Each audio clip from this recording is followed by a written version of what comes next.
Welcome back to the Sleuth Intuition channel. I am your host, Patrick Vallejos. You can call me Sleuth.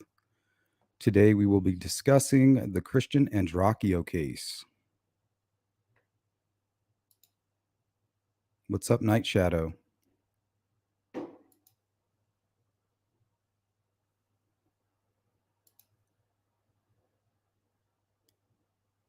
A&E, welcome.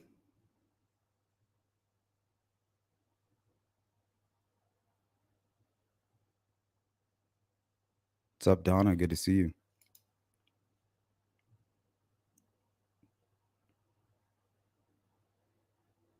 What's up, Kevin?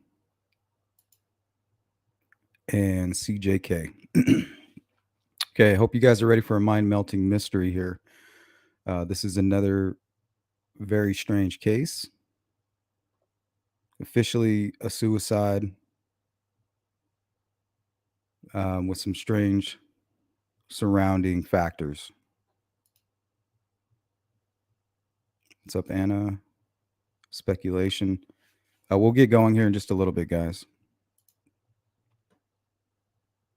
So, Christian was a young man who was tragically passed away in 2014 under circumstances that raised questions and concerns about his death. His case gained attention, especially on social media, and many people have raised doubts about the official ruling of suicide. Christian Andreacchio was found dead in his apartment in Meridian, Mississippi, with a gunshot wound to the head.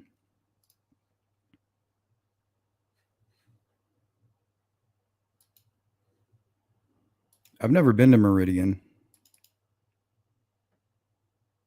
so let's take a look. Looks like a nice, quiet place.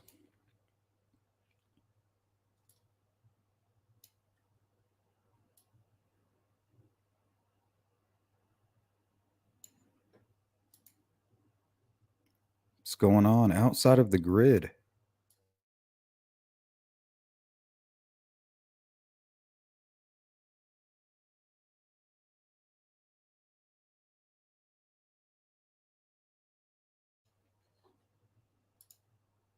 Hey, Courtney. Name sounds familiar. Thanks for reviewing this case with us. You're welcome.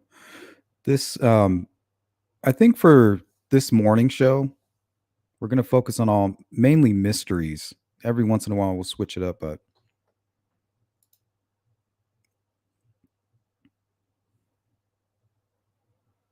what's up, Cindy? GP. Good morning. Brad says I've been there. Seems nice.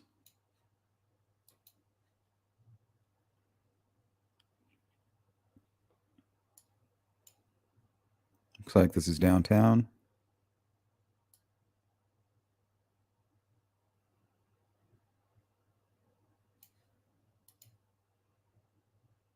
Hey, Redfoot, what's up? So I'm sure you've been there, Redfoot. Do you know much about this case, Christian Andreacchio?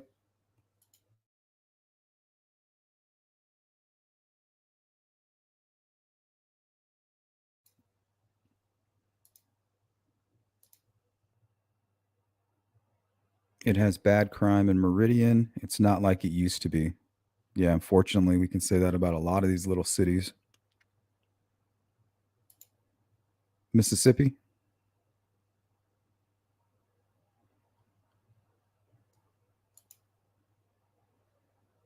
Good to see you, Amy. Case by case. How you doing? True crime and other stuff. Good morning. Yep, never been. Never been to Mississippi. Been to a lot of states. Nothing too far on the East Coast. But all those Midwest states, I've pretty much been to all of them. Some parts of Texas. But I'm happy here in Arizona. I feel like we got the best state, best of both worlds. Courtney, yeah, I was hoping to catch that. Says, I'm good. Just saw Natalie Holloway's mom speak. Vandersloot gave full confession. Wow. That is breaking news. We've been covering that case.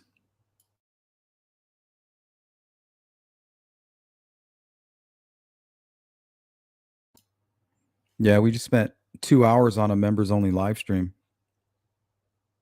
covering Natalie's case.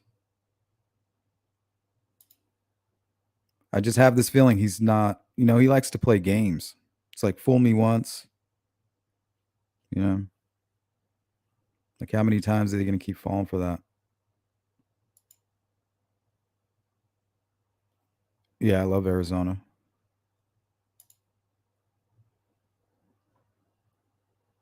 Speculation.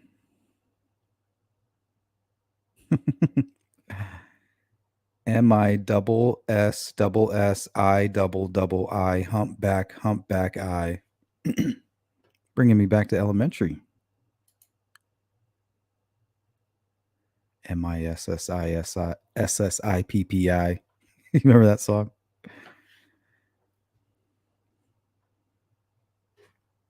Yeah, CJK. Where did he put her? And I don't mind if you guys want to talk about that in the chat because I'm very interested in that case as well. It's another mystery we might cover here. If we get some answers here in the day or two, we might throw it in the mix.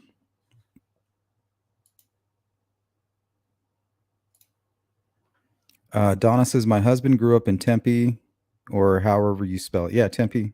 I lived in Tempe. I lived very close to Tempe. It's a little college town. It's one of those places where you can just walk around, like what do they call those? Like a 15-minute city.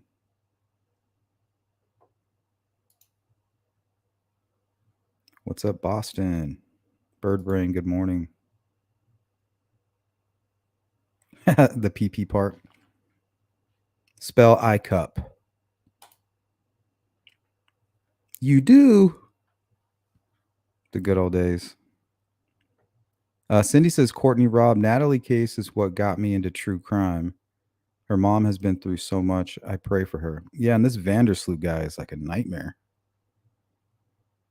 Like, imagine your daughter running into this person on her first outing. Like, I trust you. You've earned my trust. I'm proud of you. Go out there and take the bull by the horns. And then something worse than a bull shows up, the devil.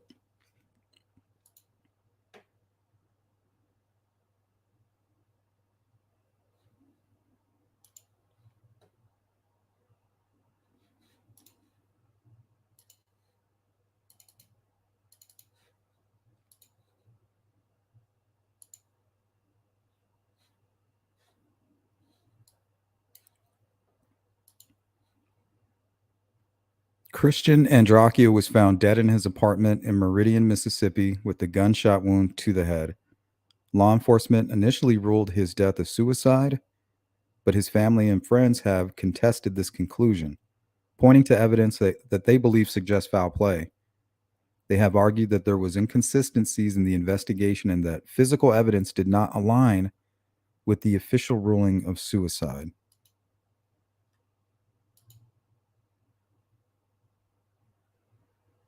Brad says, I try to stay out of Mississippi.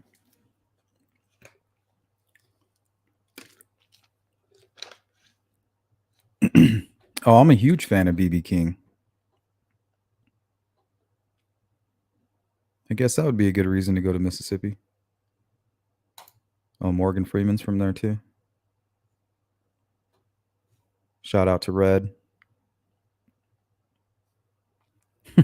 Speculation says that's how I was taught to spell. Now I sing songs when I spell a word. Good old Mississippi. Kevin says, I'm hoping to get back to Sedona in the next few days. Yeah, I got married in Sedona. It's beautiful, but it's overcrowded now. I have no want or need to go there. They really screwed the pooch with that one. The way they set up all those roundabouts. I don't know if they were expecting all that congestion. One of the most beautiful places in the world, and it's just like congestion hell.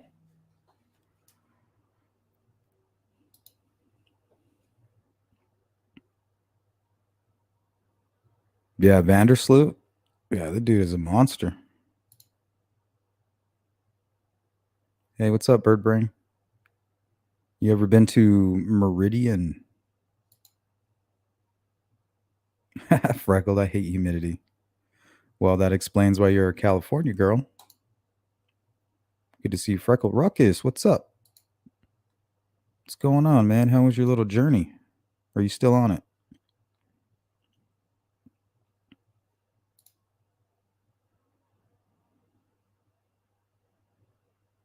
Redfoot to responding to outside of the grid. The bar that Morgan Freeman owns is Ground Zero. It's in Clarksdale, where I live. I'm there every Saturday night. I'm hooking up with the hot blonde bartender. Good for you, buddy.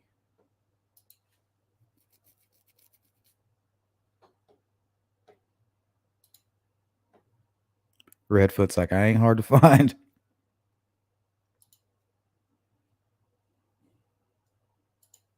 I like it. I like it.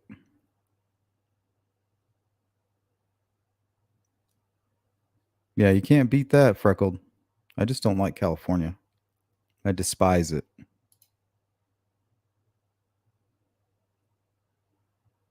I feel like I'm going into another realm just crossing the border.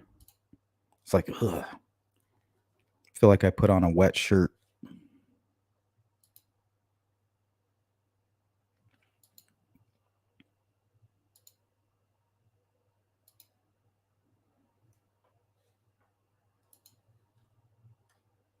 It's a good looking kid. So we're going to kind of go over two arguments. You have the argument, of course, from the family that say, hey, there was no signs, nothing to back up the theory that he killed himself. And then we're going to look at all the evidence that points to this could possibly be murder. So that is the mystery surrounding this case. And we will look at both sides.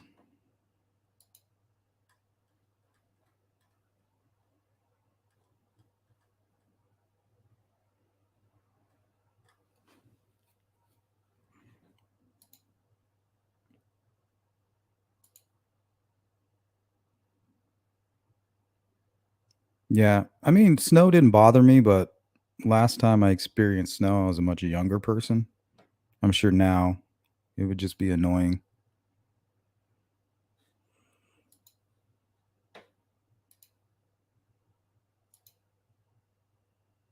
Strapping lad.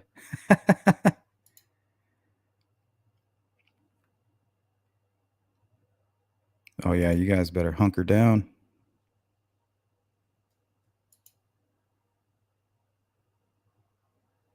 Strapping young lad.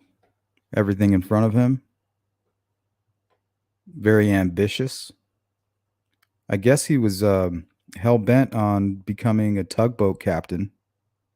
Not sure what that entails, but apparently nothing was going to stop him from accomplishing that goal.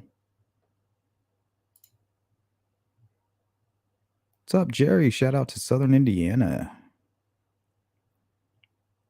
Send me some of that sweet corn.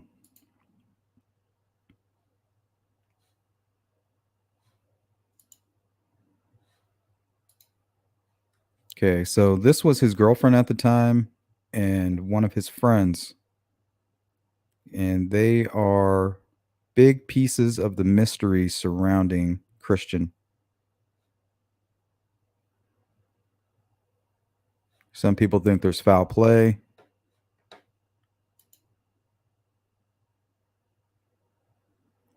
Yeah, let me get out of the car and go play in some snow or go camping where, I like to go camping, winter camping. That's really fun. Bring out the 4x4, go a little off road and hopefully not get stuck, which has happened plenty of times. But the good thing about being out in the mountains is everybody's friendly, right? You go out to the side of the road and you put a smile on your face and you wave your hand, at the next big truck that has bigger tires than you, right? Hey, man, I'm stuck. Oh, okay. And they come out and they laugh at your tires, like, what are you doing out here? And then they pull you out.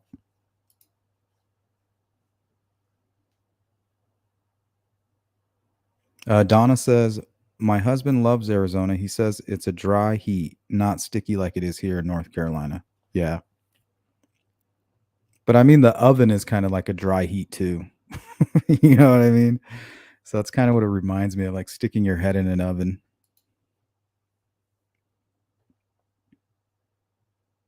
Mississippi's more like a crock pot.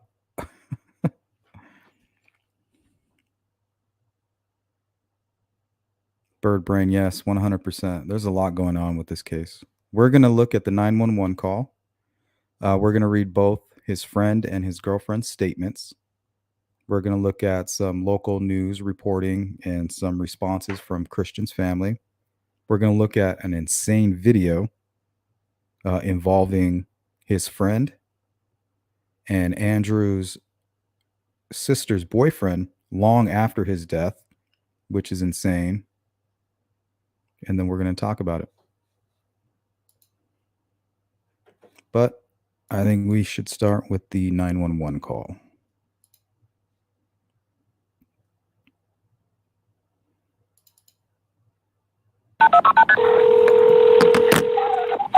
Christian. Can you guys hear that? I just want to make sure you guys can hear this audio. Hey, what's up, Robin? So if somebody there in the chat can let me know if you heard that first little piece of the 911 call.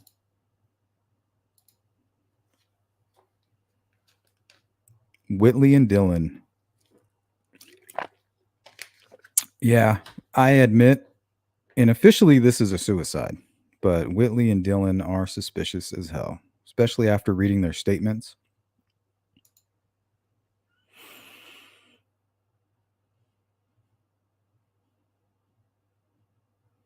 Amy says, yeah, they do that here, but usually they'll follow you home and rob you. Yeah, I'm not saying trust people, but when you're stuck in the middle of the woods, you don't really have a choice. And usually when they get out of their vehicles, they got a big gun on their hip, you know? So it's like, okay, mutual assured destruction. Oh, like one time my serpentine belt busted on an old car. This is an old story. And I was in the middle of nowhere, like 60 miles outside of Phoenix. And my serpentine belt busted. I pulled over and I waved down a guy.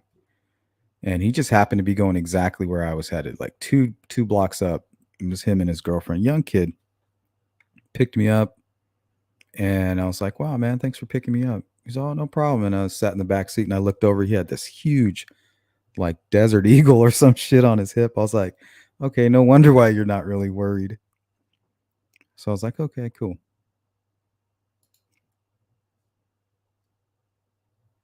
Shout out to Indiana. What's up, Frederica?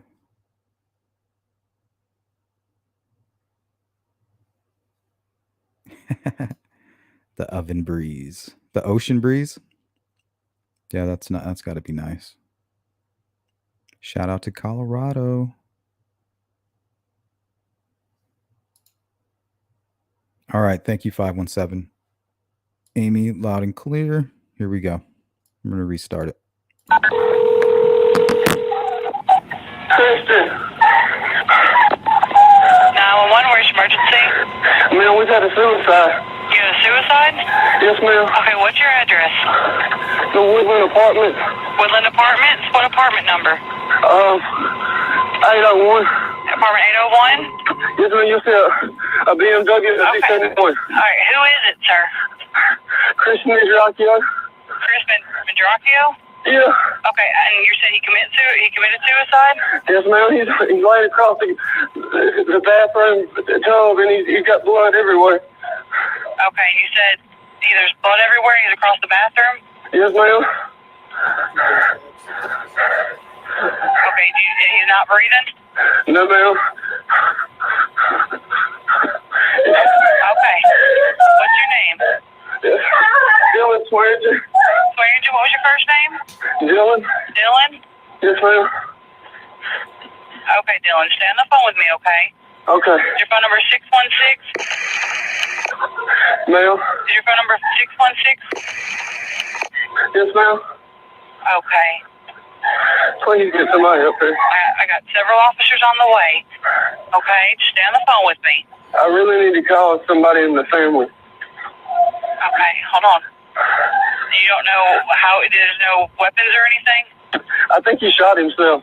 Okay, you think he shot himself? Yes, ma'am. I left to go to the store, and he went to the bathroom. I thought he was taking a shower. Okay. Did he say that he was going to do this, or? No, ma'am. Okay.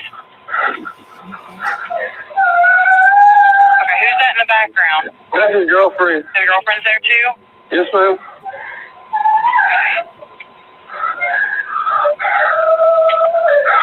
What's her name? Whitley Goodman. Whitney Goodman? Whitley. Yes, ma'am.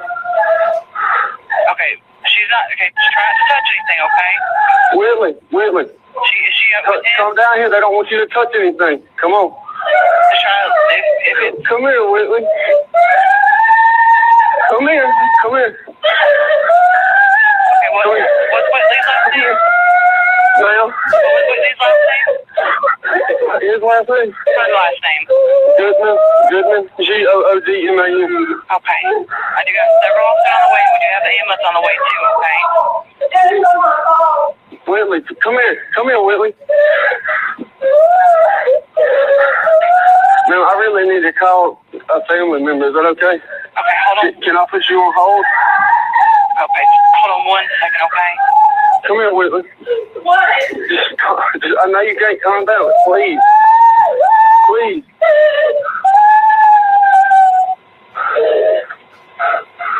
Ready to go away and my family. We're going to. Okay, Dylan? Ma'am. Okay, so we do have everyone on the way, so if you let me go, you can, okay? Yes, ma'am. I really need to call Okay. some family members. Just make sure that you're looking out for the officers, okay? Okay. They'll be there any minute. Tell them I have the door open. Door is open? Yes, ma'am. And you'll see a silver BMW in the driveway. Okay, we have a couple officers that should be there in a minute, okay? Okay. All right.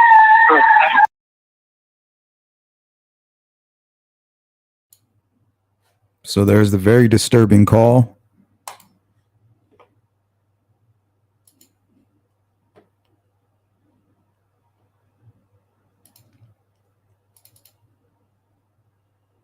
I think the next step should be reading their statements, and I'll put those up on the screen for you guys. And this is Dylan's statement. And this kind of gives you a good idea of his timeline. Yeah, and the parents are still fighting. There was some new media reports out there. They're still trying to get them to look at the case and reopen it. They haven't given up yet. But this person, Dylan Swearigan? I'm not sure I'm pronouncing that correctly, but he's been going out on social media in his own defense, and I grabbed a couple of pieces of that for you as well. So we're not here to accuse or anything. Like I said, this is just another mystery. If they can find answers, we can bring more attention to this. The family is still very much trying to fight to get this looked at by their state government and reopen the case.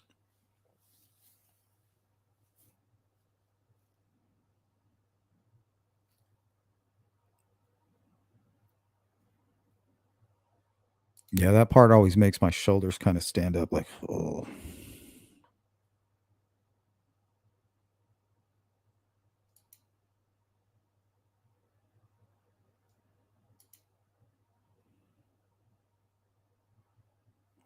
Freckle says, I have shown up to scenes with people being hysterical and some scenes where people are stunned silent.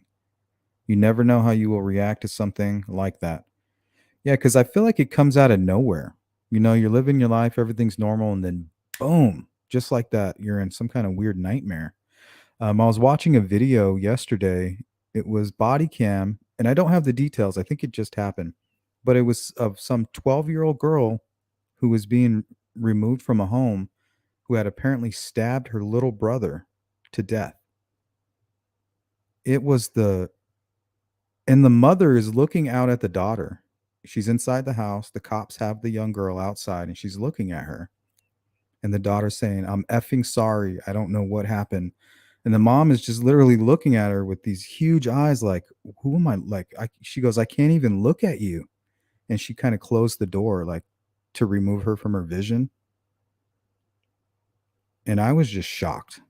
I couldn't believe what I was watching. It was like, just like that, they were living a nightmare.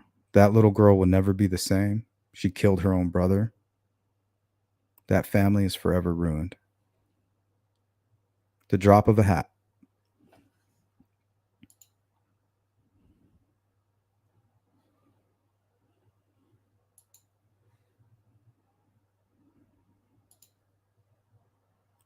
I believe this was in 2014. Let me see. I have my notes right here. February 26, 2014. Christian was found dead in his apartment in Meridian, Mississippi. So let's go ahead and get into this statement here. Yeah, life can change in an instant, you guys. You have to be prepared at every moment. That's why I stay paranoid. I'll be paranoid for the rest of my family. You know, I'm constantly ready for anything. And you still, as much as you prepare, it'll still surprise you, right?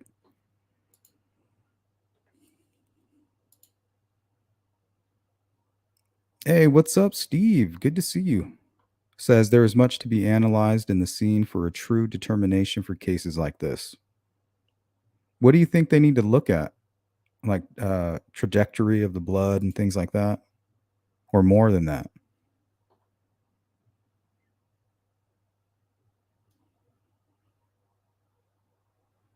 Speculation Station says, I was just saying I'm not so good in stressful situations. I definitely could not be a leader. You might surprise yourself. And some people who step up and say, hey, I'll be a great leader, you know, might surprise themselves as well. Burbrain says, Culpable is a great podcast about this case. I have to check it out. I may have seen some of their stuff already.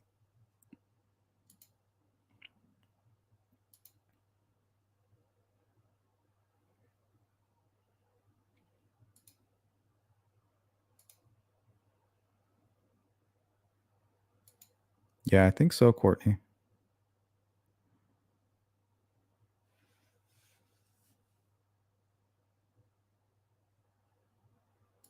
That's horrible. I think I would be stunned silent, shocked, internally angry.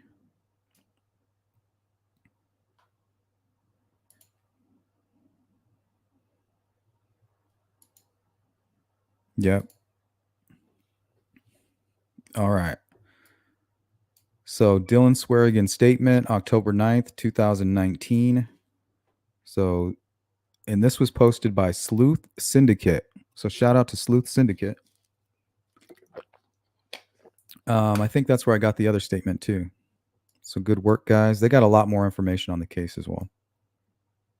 Dylan Swearigan, word for word statement. Source was AG Files. Picking him up. Christian called me at 1:37 a.m. asking if I was able to come pick him up St. Rose, Louisiana at a docking bay that his barge had stopped. I told him yes, that I could pick him up. He told me that I needed to be there between 7:45 and 8 a.m. I left my home at 3:45 to 4 a.m. on my way to get him. We exchanged a few phone calls just to touch base, and he would ask me where I was or how far I was from the landing area. After a couple hours or so, I finally reached the destination that he was at. I called him when I arrived, and he said, give me a few moments, and came down the hill where I was parked and removed his blue jumpsuit he wore for his work. He said he had left without permission, and security of the place along with the sheriff were alerted, but he decided to leave. I have no conclusion on whether he was able to leave or just left by self-choice. Okay, so he's kind of painting a picture of something distressful already going on in Christian's day. Like, that's a big deal, right? A job that he cared a whole lot about, he just abandons. So maybe something nefarious was already going on at this point, possibly, right? Or he's showing signs of some kind of an episode.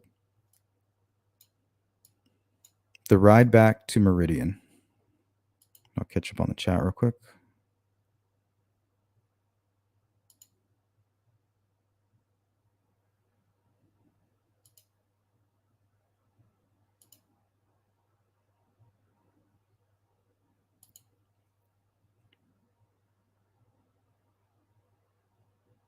Yeah, it's very similar to the Greenberg case, Ellen Greenberg, where she was stabbed multiple times in the back of the head. Kind of like how is that possible?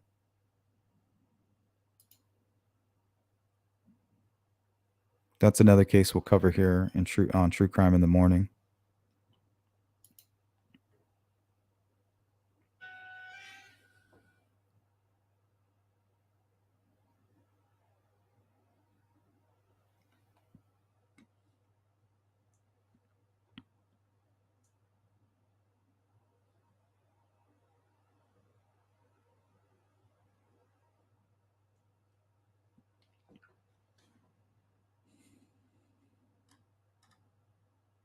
Okay. The ride back to Meridian. After we left the destination I picked him up at, we talked like we always have. Nothing was out of the ordinary. We stopped at the gas station, got us some drinks, and he filled my truck up for coming to get him. So kind of explaining why he's using that card. So this could be signs of something may have already happened, right? As we pulled out and got back on the interstate, he began to tell me that him and Whitley were having relationship issues. The issues were regarding another boy hanging out with Whitley while he was gone, and he then told me this was the reason for him coming home. Then we continued our route to Meridian, just talking and listening to the radio. So he could have been kind of depressed. Um, Sometimes when you're in that mind frame and you're in a relationship and you're young, you can easily put that on the person you're dating, right? Oh, this person is driving me crazy. When really all you have to do is recognize that it's not a healthy relationship, part ways, but instead you just kind of wallow in the pain and you get lower and lower and lower. Like, oh, kind of reminds me of Garrett Kurtz, how he used to talk about Ashley Garth. You guys know who those people are? Well, he used to blame this person for all his troubles, right? So we could be dealing with that kind of situation where he's just super depressed. He's going into a dark place and he has this bad relationship kind of fueling that, that kind of that mind state where you turn on an old love song and you're just sitting there and you're like, oh, you get all sad. So there could be that going on as well.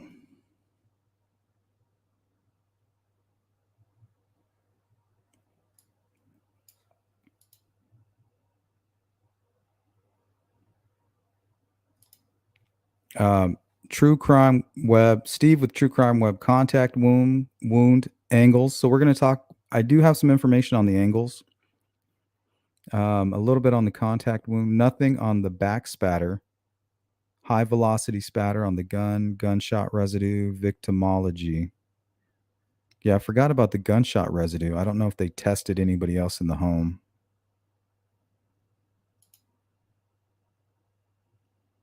Case by case says that's my case. Garrett Kurtz.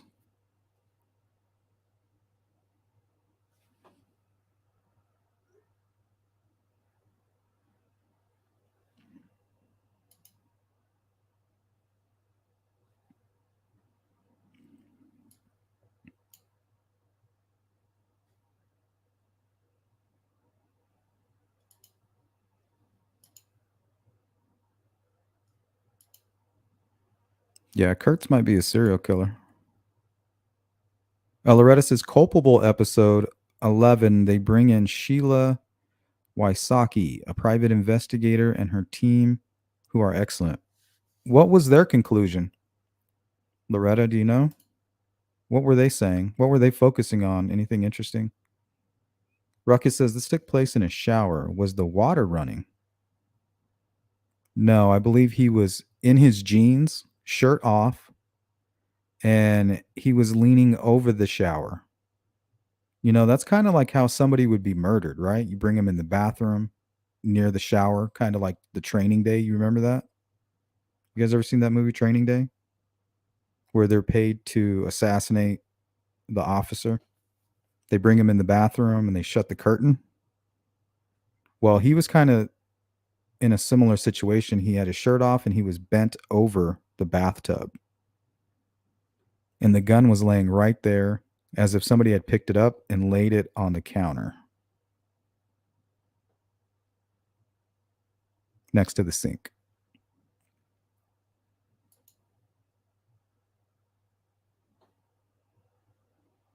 Yeah, Nicole Bowen.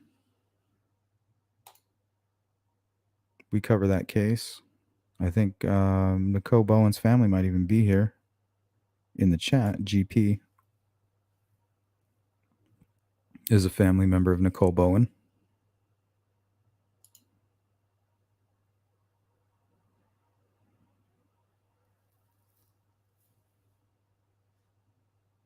All right. Arriving at his apartment, we pulled into the apartment complex that he was living at. He noticed the BMW he bought for Whitley was there, and he walked in. He began asking her where she had been because they have a tracker on each other's phones. He spent the night at the boy's house that Christian earlier mentioned. His name is Matt Miller. After asking her multiple questions regarding what she had done, she mentioned the usage of Xanax. She was not sure of some of the activities they participated. He blamed Xanax for her not knowing. I stayed upstairs a majority of the time due to I didn't want to interfere with their argument. I stuck my head over the stairs one moment and heard him saying over and over, "Do you love me?" After a few times of asking, he pulled his gun out and cocked it and stuck it to his head and asked again, "Do you love me?" She said yes and tried to grab the gun away from him. After a while, things calmed down and we watched a movie.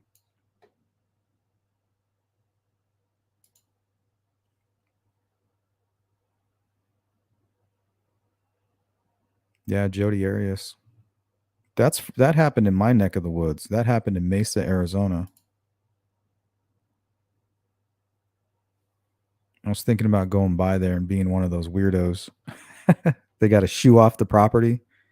Get out of here, you damn armchair detective. Shoo.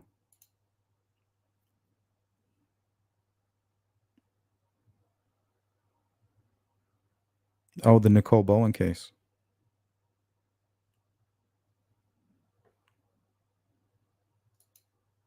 What about Ray Hainish? You covering that? Nicole Bowen and Ray Hainish.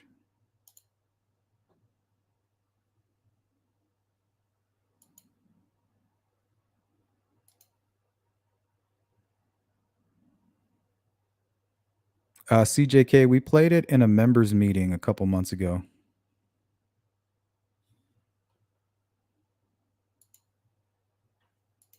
There's GP. Told you she was here. Yeah, she's a family member of Nicole Bowen.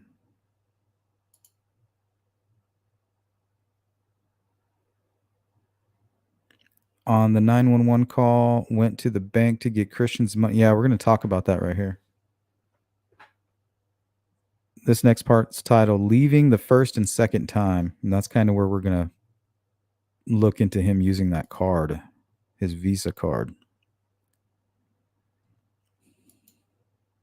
Good to see you, GP. Welcome.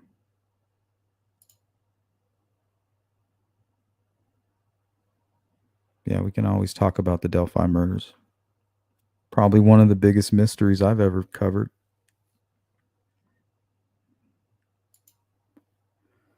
Steve from True Crime Web says, I worked a case where the individual was obsessively organized. He made sure to minimize cleanup.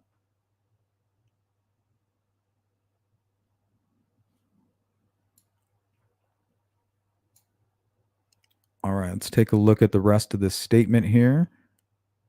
This one is titled Leaving the First and Second Time. I asked him if he wanted me to go get some food and give them a moment alone. He gave me his debit card and said, get some Chick-fil-A and to take all of his money out of his account. What? I asked him, was he sure? And he replied, yes. He also broke her phone in an earlier argument. I told him I would take the phone and see if I could fix it. I got the food and he provided me with the banking information, but they said he, as the account holder, would have to withdraw the money. I came back and everything was fine. He watched another movie. I noticed they were leaving and I said, where are y'all going? he replied, to take a little ride. I fell asleep and woke up around 2 hours later. Whitley was asleep, and Christian was sitting on the couch smoking a cigarette. He acted normal, and I said, I'm about to go to Best Buy and look at speakers. Do you need anything while I'm out? He replied, no. At an earlier time, after I saw him point the gun to his head, I took the gun from him and placed it behind the curtains because he was acting very aggressive. As I left, I told him I hid it due to his actions, and I gave it back to him, told him, unload it and please don't touch it. As I left, I made it to Best Buy and talked to the car audio technician. So man, he's all focused on money, spending money, filling up gas tanks, trying to empty out accounts, buying speakers, which could be very normal, but it just seems very odd. But I mean, if somebody was getting ready to commit suicide, I could see them saying, "Hey, go take all the money out of my account. That way somebody has it." It's just very strange. It's just very suspicious.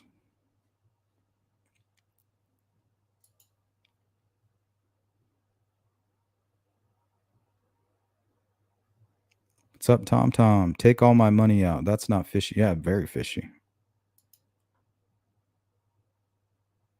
Freckled says suicide by gun are really violent and gory, and family members have a hard time believing their love. Yeah, there's also that part. It is hard to accept. It's hard to see that. You feel a little bit of shame about it. But I don't know if that's the case here. I feel like there's enough weird coincidences and facts surrounding the case that make it seem like, hey, this might not be a suicide.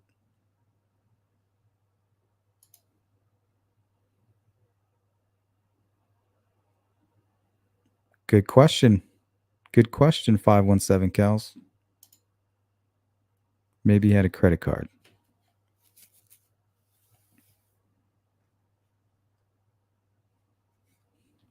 Yeah, and it could still be a suicide and then kind of be a half truth, you know? Like they might be leaving out some illegal activity on their part.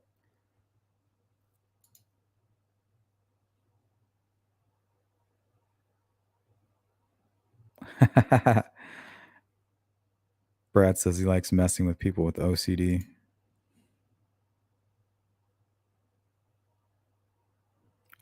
Loretta says sheriff's son now passed away allegedly was a huge part of that day, but the sheriff now, not the sheriff, dismissed the evidence.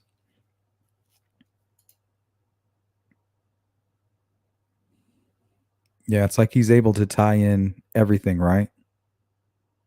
If he did have anything to do with it, he's able to explain it all away.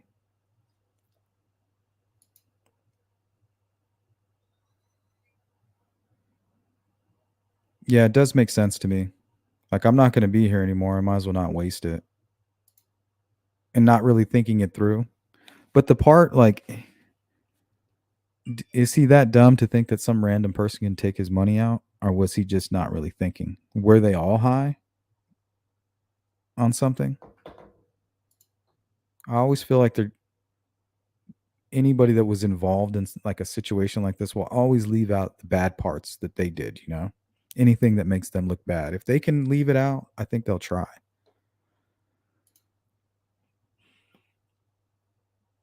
Rucky says people giving all their possessions and money away is a sign of suicidal person who has made their mind up and they are going through with it. You can stop somebody who wants to off themselves. Yeah, but don't you think he would have successfully done that? Like went and got all his money out on his own? Or did he just make up his mind at that point and he was just kind of making quick plans like, oh, well. So if he was planning to off himself, he didn't really think it through too much. If he made that decision, it sounds like he made it at either maybe that morning. Cindy says truth is somewhere in the middle. I agree with that.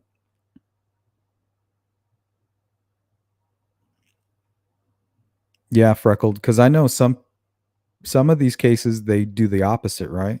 Where they want it to shock everybody. It's like part of the reason they did it was because they wanted everybody to be kind of shocked by it and pissed off and affected in some way. Like, haha, I got the last laugh.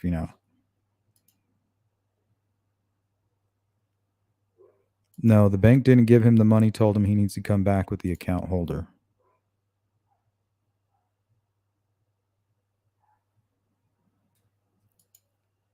Ruckus says, I'm saying in general, I don't know enough about this case to comment.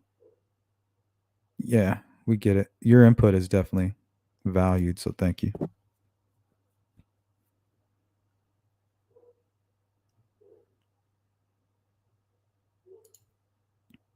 When dude couldn't get the money, he could have said, hey, take me to the bank so I can get my money.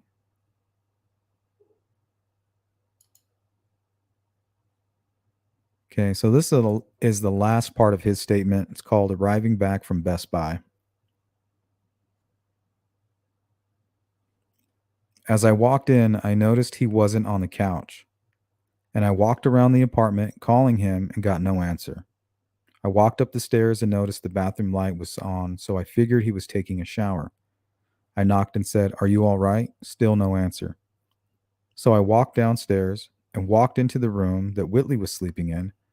I told her he didn't answer me and that we need to check on him. She went back to sleep, and I walked back upstairs and knocked once more. I asked aloud again, Christian, are you okay?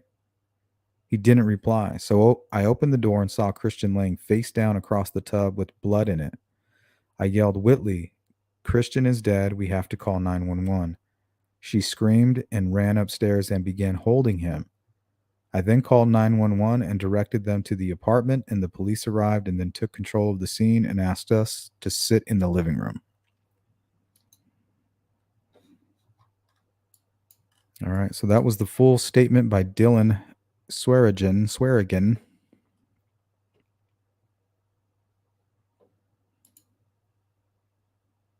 Yeah, thanks, Ruckus. Thanks for your input. Appreciate it. Thanks for hanging out. Freckles says if he was on drugs and planning out his death, he probably wasn't all the way rational. I can see that. Wow, how convenient.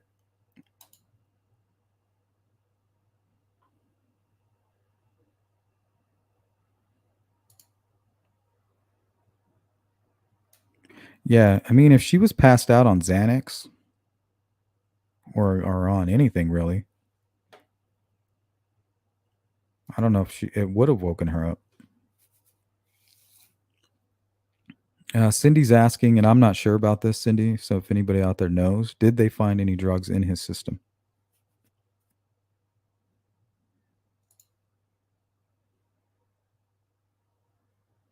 I think so too, Birdbrain. Christian would have been smart enough to know they wouldn't give him the money. But that also depends. He seems frantic, manic.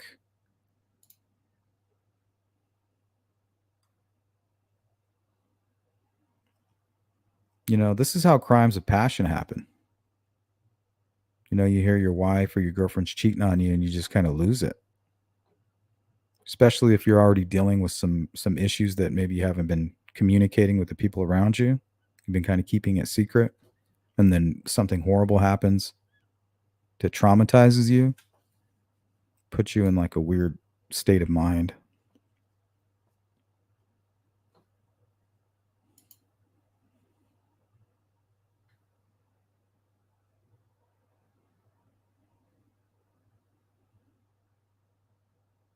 I don't know, a gunshot in a closed bathroom might just be more of a pop.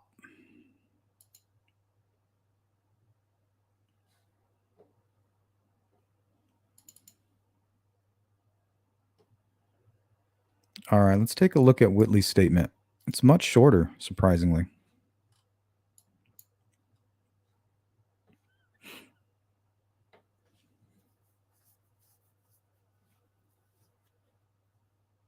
All right, I grabbed this from Sleuth Syndicate.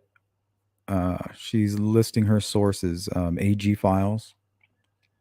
Whitley Goodman, word for word statement, October 9th, 2019.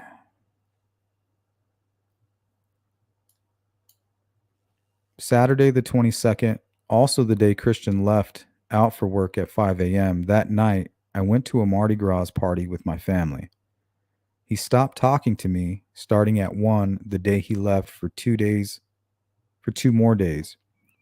He has always had trust issues, and when I eventually got in touch with him, he said he would rather me be at home missing him and didn't want me going out from past issues we had without him. I contemplated breaking up with him and tried to convince myself we could work things out because a relationship without trust isn't a relationship, and we tried for so long to build up trust and be normal, but I love him. Last night, the 25th, he said he was coming home and quitting his job. I told him we could talk it out, and there were some things we needed to work on before we could move on with our relationship. Today he came home and early he wanted to take a ride with me. We went to Bonita, and he just said he felt like between me and his mom, he couldn't make anyone happy. I said, laid down with my dog in our bedroom, and Dylan, the guy who picked him up from work, woke me up. I went upstairs and found the love of my life, face down, swooshed up into a puddle of blood.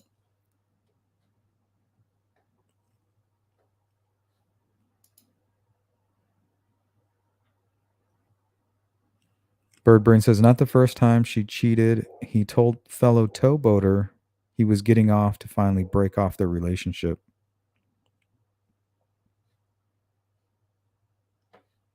Yeah, and he must have had some money working, working his ass off. He has all this cash. If they had some kind of drug problem, maybe they wanted their hands on that money. Maybe they were hoping to rob him. Maybe they did.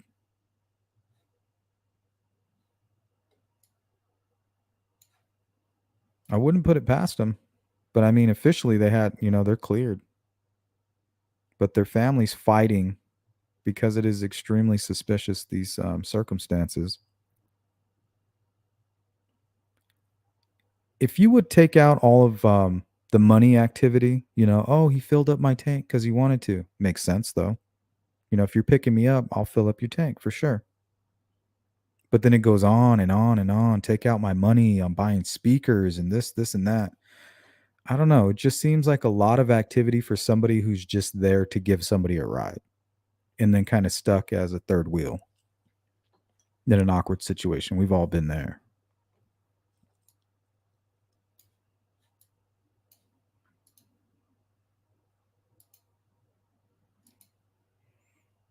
Take care, Freckled. Have a great day. GP says, I wonder what the rest of the conversation was between the girlfriend and the boyfriend that is not being told.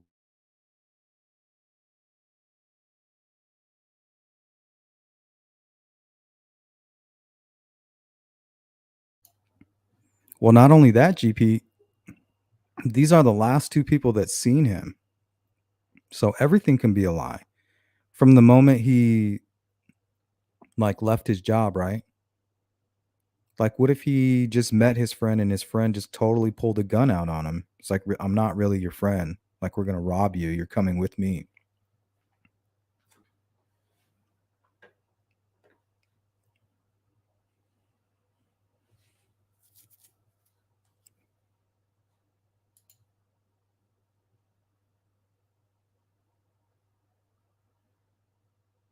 She was at gun night the day before.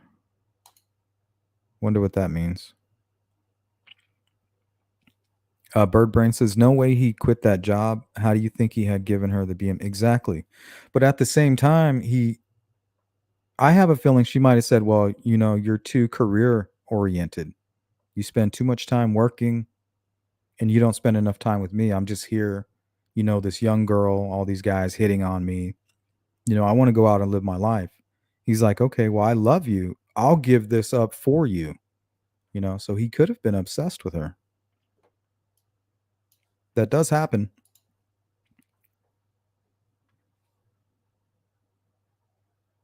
Yep.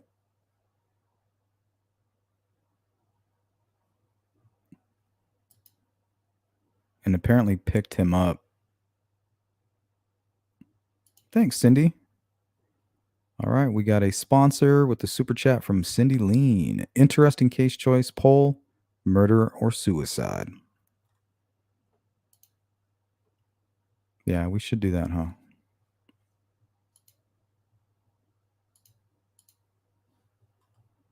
We'll make it easy in the chat. If you believe that it could have just easily have been suicide and you think so from what you've heard so far, put a 1. If you believe that there could be nefarious activity involved, put a 2. Me, I don't know. I'm undecided.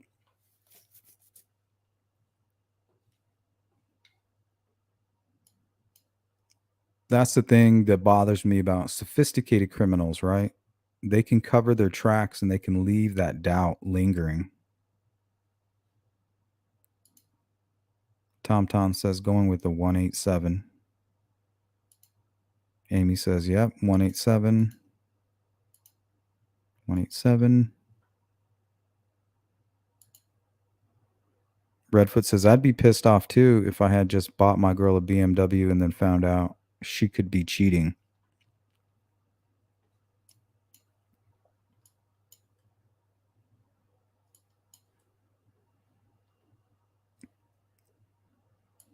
Yeah, that's kind of weird.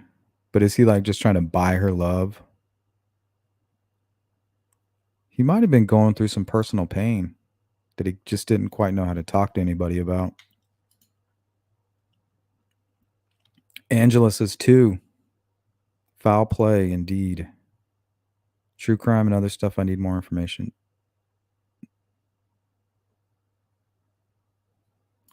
That's what Steve and Ruckus are saying. You need more information to paint a clear picture. And you always have the human factor. That's one thing I'm learning more and more every day covering true crime. Even innocent people are motivated to lie for whatever, their own personal reasons. It's like no matter what people say, you got to expect some ounce of lie or stretching of the truth or information that's being left out. And sometimes you don't know why.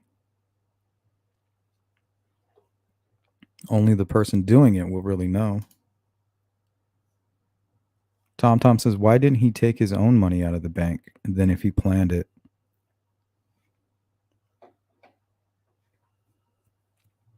I don't know if he planned it or if he said, well, I'm going to go talk to her. And if she doesn't give me the answers that I want, if I can't have her, then I don't want anything.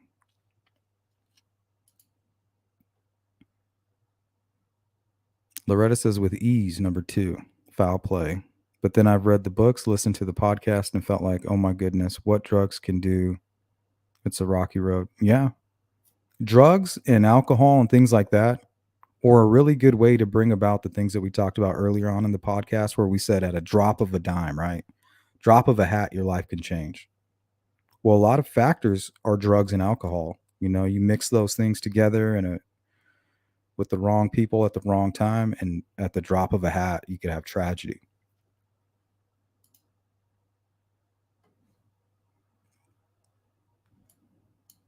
Okay, so that was her statement. That's it. The rest is, I think, Sleuth Syndicate's interpretation. Look how short that is. It's like, well, I went to a party. He didn't like it. He's jealous. Came to confront me. I went to bed, woke up, and he was in the bathtub in a puddle of blood. That's her statement. Very cold. Like, why even go and make a statement if that's just what you're going to say?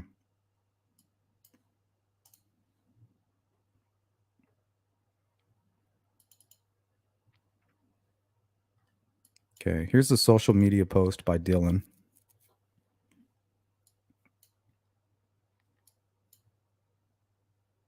He says, I'm not going to stand to the side anymore and just watch lies about me or anybody else be spread throughout social media. I've sat back for over 7 years listening to the bullshit lie after bullshit lie. These text messages are never spoke on in culpable Sheila Wasaki's podcast. So that's the podcast that was mentioned in the chat. Or any of the shows debuted on television. This is just one picture with him acting like this. If you can honestly sit there and read these messages and think that this is not a suicidal person, then you don't care for the truth. You simply want something interesting to listen to and don't really care about the actual outcome of this situation. This case has been manipulated and presented to the masses in a deceitful, demented way. I've seen my name at the end of quotes I've never once said. As I stated above, this is only one image. I have a lot more I can put up at a later date as I plan to. I hope people will eventually open their eyes and they'll see the truth that is sitting there in plain sight. So now it looks like he's getting ready to victim shame to make himself look better. He's leaking some of what appears to be Christian Andreacchio's text messages. And remember, early on in a statement, he said that he was never suicidal. Let's keep that in mind. Bobby says 2, foul play. Yeah, but yet he was the love of her life with that half-assed statement.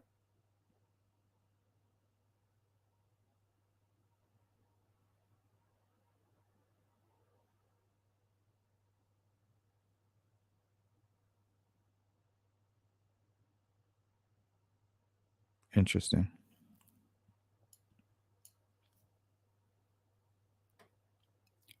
Here's one of the messages. Whitley, if that's the case, let's just both off ourselves.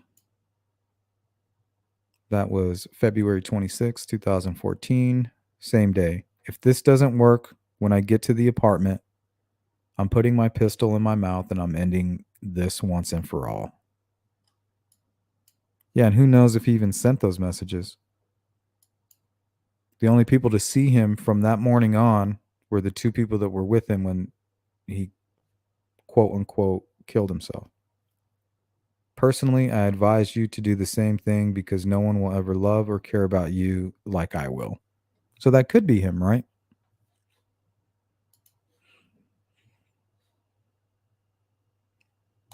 Telling you guys, this is one of those mysteries.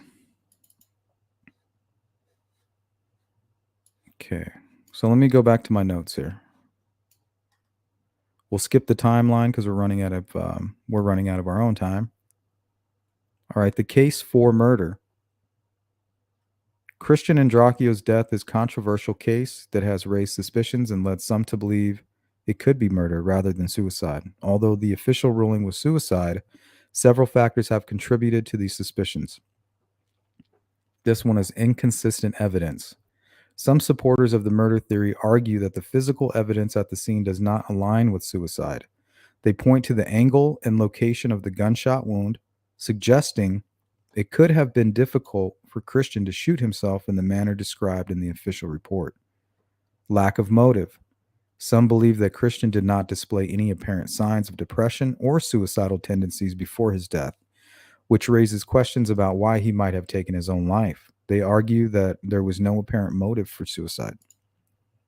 Unresolved questions. Supporters of the murder theory also point to unanswered questions about the circumstances leading up to Christian's death. They claim that there are inconsistencies in the timeline, the behavior of those who were present, and the handling of the case by law enforcement. Suspicious behavior. Some people have raised some concerns about the behavior of Christian's friends and roommates in the hours and days following his death. They question why the scene was cleaned before the police arrived and why certain individuals may have been uncooperative with investigators. Independent investigations. Various independent investigations and documentaries have delved into the case and raised doubts about the official suicide ruling. These investigations have highlighted discrepancies and potential evidence that may support the murder theory. Katie says, leaning towards 2, foul play, but have kept up on this case for a very long time. Just not enough to full on leap to a definitive 2. That's where I'm at now, and I'm still pretty new on the case. Damn is right. As for the text, wow, remember you lovely people, there's another side to the text, and yeah, the pistol thing sounds bad, but there is more. Wow. If this isn't a forked up mess, what was her messages? Yeah, we didn't get a chance to see those.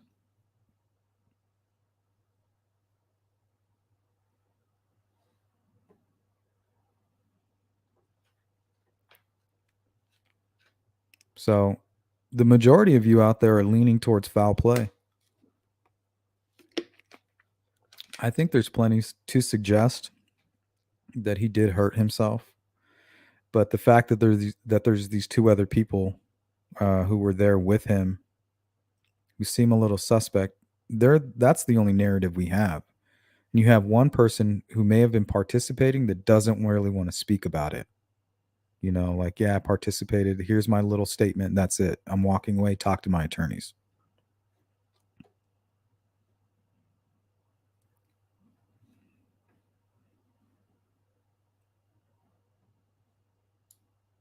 Okay. Next, we'll look into why we believe it could be self-inflicted. Let's go to some of these media reports that I've gathered here. Let's see. So I have 1, 2, 3, 4. We're just going to play them consecutively, just to kind of get all that information out there for you guys. And then I'm going to show you Dylan Swearigan attacking Christian Andreacchio's sister's boyfriend after waiting 45 minutes outside of a restaurant for them to come out, while his then girlfriend is holding a gun at Christian Andreacchio's sister, a third party, and the boyfriend to make sure nobody jumps into the fight. And we'll end with that. It's pretty shocking. I'm Lindsay Hall. We begin with the 2014 death of 21-year-old Christian Andreacchio in Lauderdale County, a divisive case that's generated a lot of discussion on social media this summer. District Attorney Cassie Coleman says she'll receive and review any new evidence in the closed case, which was ruled a suicide. This is our top story tonight. DA Coleman released a 5-page statement about the case to local media outlets See you later, morning. Loretta. In the statement, the DA released a timeline of the investigation from 2014 through July 2019. The statement also reminded the public about the grand jury's decision not to indict the case. Coleman says her office remains ready to receive and review any new evidence in the case, but would only submit it to a grand jury if and when new evidence is received because of the grand jury's previous decision to return a no true bill. But I've seen no evidence of a cover up. And I've seen in my time that I've been here as DA since November, no evidence has been brought forward to me. And I've, of course, questioned, everybody has seen that, the police department and the Attorney General's office. No evidence has been brought forward to them that is different from what the Attorney General's office presented to the grand jury. The 2014 Andreacchio death investigation was ruled a suicide by the medical examiner's office, but was sent to the Attorney General's office for review.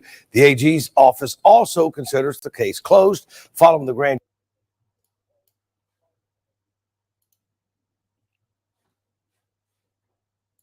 Yeah, so these ones will be quick. I just want to get all the information we can out there real quick.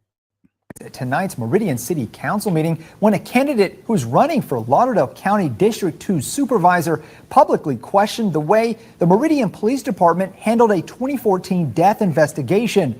This is our top story tonight. Loretta Lolo Allen Bennett, who requested to speak and was put on the citizens' comments agenda, claims MPD did not properly investigate the 2014 death of 21-year-old Christian Andreacchio, which was ruled a suicide by the previous chief. The case was reopened months later when Chief Benny Dubose became chief. The case was eventually sent to the Attorney General's office for review.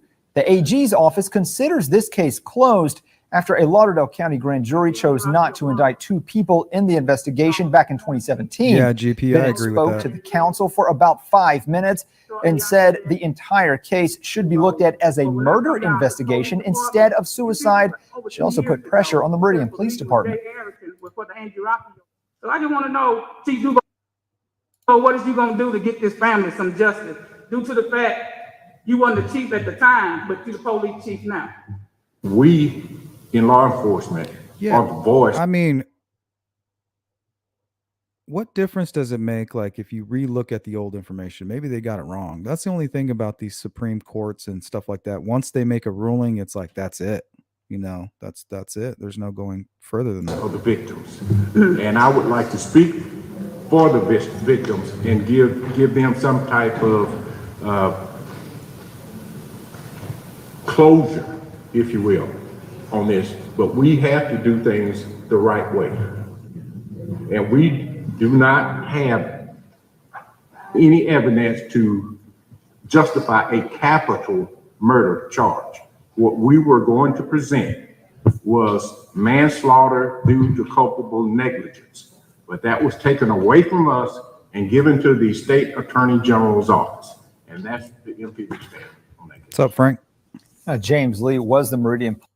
Wow.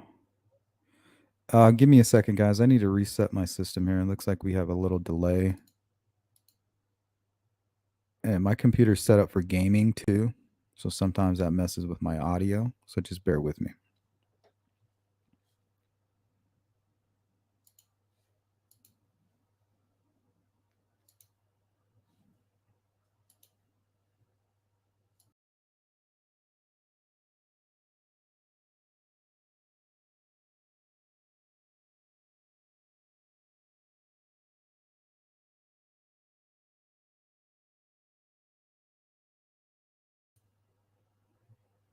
Okay, hopefully that fixed it. We're going to watch 2 more videos, then we're going to get into this crazy. I mean, this is basically an assault, and you just have to watch it for yourself. We'll get there in a second. This is Christian's mom.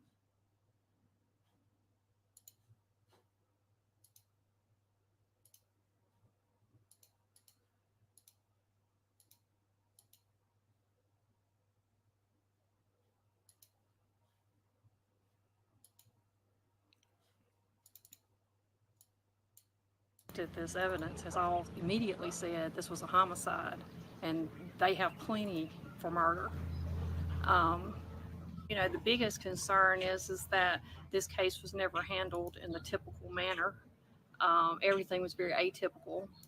What's up, Frank? I think that it was concerning from the very, day one, when we're told by Meridian Police Department that the chief of police walks in and says this is a suicide, after being there for just a couple of minutes. My hope is that the warrants will be followed through on, that they'll be questioned. These people have never even been questioned. This will open the eyes of other people, because this has become larger than Christian.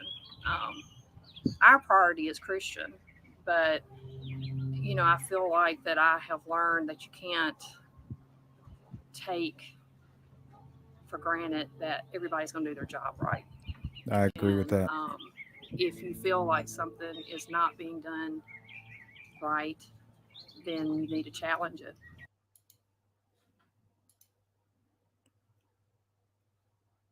I agree with that 100%.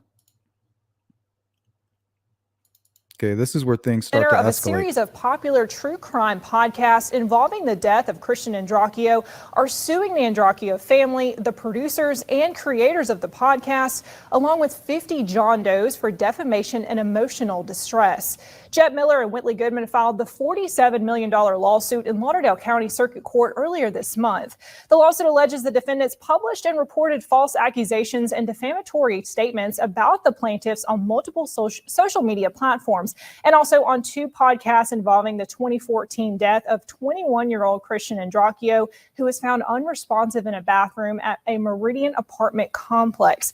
Andreacchio's death was ruled a suicide, but the lawsuit states the defendants, quote, falsely and defamatorily allege the plaintiffs either killed Christian or participated in his death.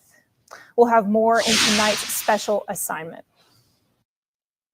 Since 2014, Christian Andreacchio's family.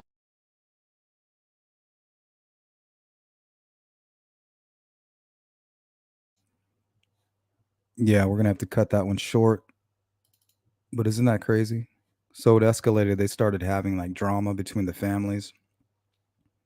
And this is before we get into that final video. All right. These are some of the details and reasons why they've officially labeled it a suicide.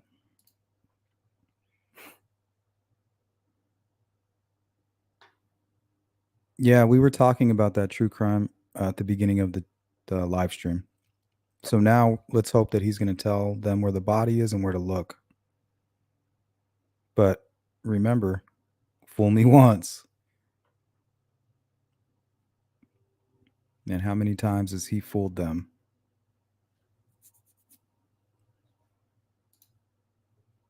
So I'm kind of holding my breath right now for him to actually give the truth. And what's crazy is once he gives that truth, his father might be arrested.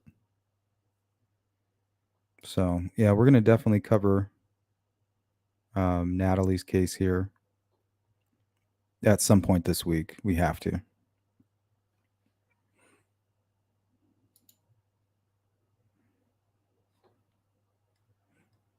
Okay, so reasons why it could be self-inflicted. Christian Andreacchio's death was officially ruled a suicide by the authorities of Lauderdale County, Mississippi. The suicide ruling was based on several pieces of evidence and factors. Forensic evidence. The physical evidence at the scene, including the gunshot wound, was consistent with self-inflicted injuries. The gunshot wound angle, trajectory, and location of Christian's body were cited as indicative of suicide by the forensic experts. Suicide note. Christian Andreacchio left a suicide note, which is typically a significant piece of evidence in cases of suicide. The note was considered as evidence supporting the suicide ruling. Thought I had that.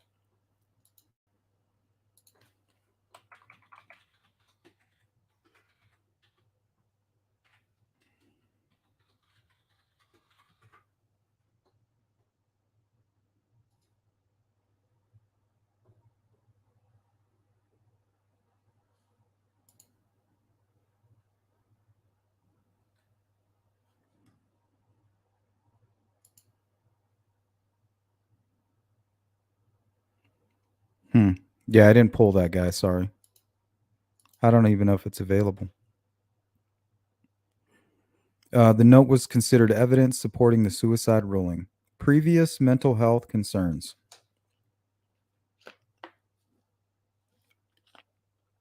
Family and friends reported that Christian had experienced some personal difficulties and struggles with depression, and in the months leading up to his death, this raised concerns about his mental state, which is a common factor in suicide cases. Interviews and investigations. Investigators conducted interviews with those who were present or who had knowledge of the events leading up to Christian's death. Their findings and statements contributed to the suicide ruling. Well, see, they contribute more to my suspicion. Official investigation. The official investigation conducted by law enforcement, including the medical examiner's assessment, concluded that there was no evidence of foul play or homicide. So that's from the professionals.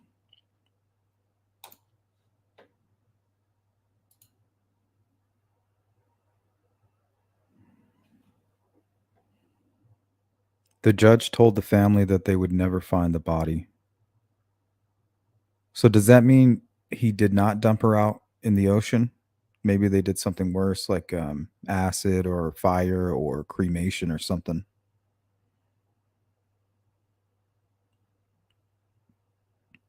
Or they took her out to sea and did it in a way where there would be no traces left. What a monster. If he's confessing, that means somebody else is getting arrested. That could very well be his father. Isn't he the one that supposedly helped him? They rented a boat or something?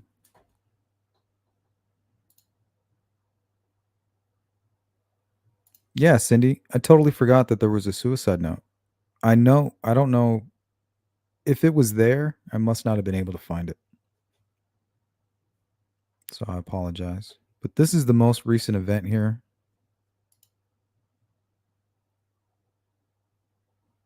So this is Dylan Swearigan attacking Christian's pregnant sister's boyfriend after waiting for them outside of a restaurant. Shocking. See, it's a fist fight. He's getting his ass kicked too. See the girl with the gun? She just pulled it out of her back pocket. She has it in her hand there. Now, the guy in the yellow shirt is with Christian's sister, and he can't do anything. She has a gun in her hand. Now watch this. She starts hitting the guy in the head with the gun and hitting this guy with the gun. It could have gone off at any moment. She could have shot herself right there. And look, her boyfriend's getting his ass kicked. This is the guy who was with Christian the day he supposedly committed suicide. Okay, so you're telling me that waiting outside with a gun to fight your friend's sister's boyfriend who just committed suicide, is that supposed to make you look more innocent or more guilty?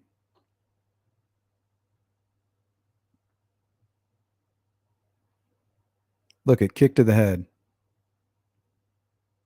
Here comes the gun. Bang, bang, bang. Drops it. Points it at him. Puts it right up to the head of the other guy. Look, she put it to his head. Crazy. This is insane.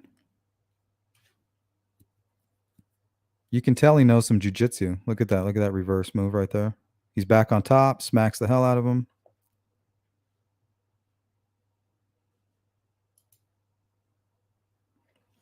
Insane. That's not helping your case. That is not helping at all.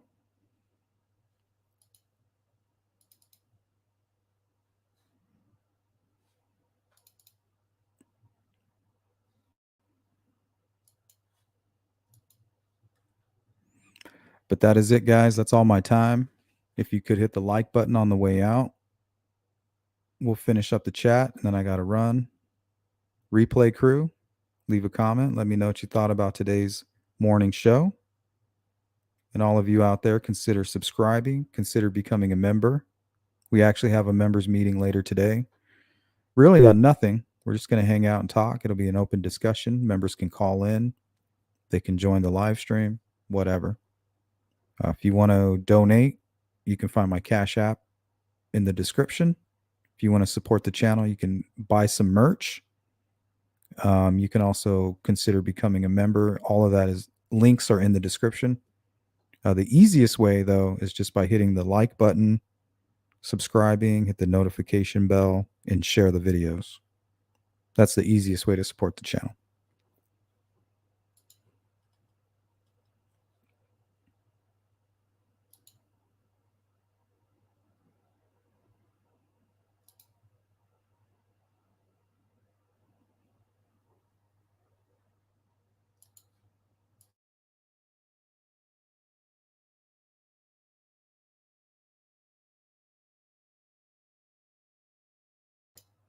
Yeah, Cindy, I can't wait to hear about that. They said full confession.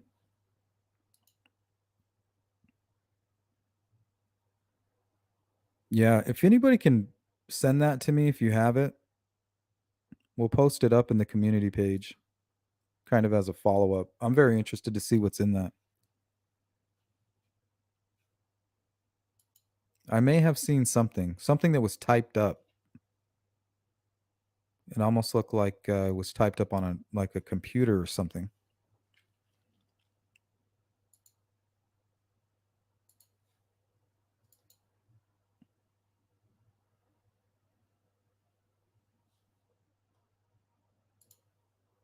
Thank you, Cindy. Thanks for sponsoring today's live stream as well.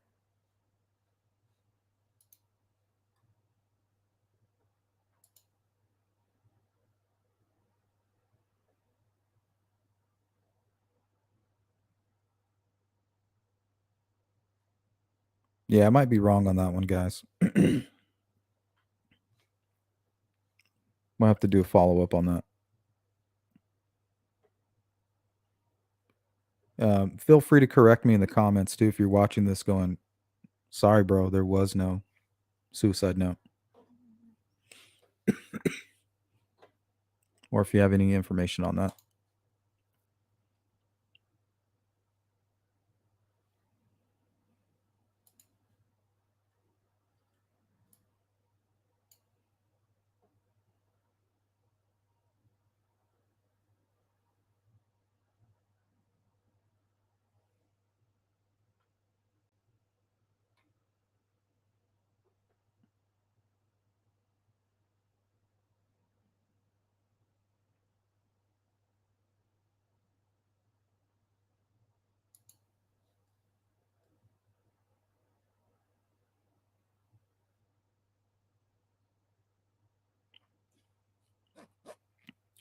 So when police arrived, I believe the pistol was laying right there next to this beer bottle.